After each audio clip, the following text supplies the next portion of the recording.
কত হচ্ছে? আপু আপনার বিল আপনি 50 টাকাই দেন। 50 টাকা কেন? ওর ঠিকানা আপনি 500 টাকা নিলেন। আসলে আপু আমি তো বললামই আমার দোকানের একটা রুলস আছে, যারা সুন্দরী মেয়ে শুধুমাত্র তাদের জন্য 500 টাকা। তাহলে কি আমি দেখতে সুন্দর না? আমি দেখতে খারাপ? ওই মেয়ের থেকে যে আমি অসুন্দর?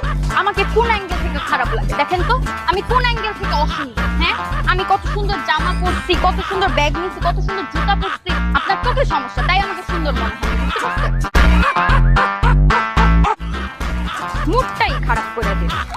ও যদি 500 টাকা দিতে পারে, আমি আপনাকে 1000 টাকা দেব। আমি ওর থেকে বেশি সুন্দর। আর নেক্সট টাইম যদি আমাকে সুন্দর না বলেন, আমি আপনার দোকানে ফুচকাও খেতে আসবো। ঠিক আছে আপু, আবার আসবে। মায়া মানুষ একটু সুন্দর কইলেই ফুইলা যায়। যাক, 50 টাকার ফুচকা 1500 টাকা বিচালে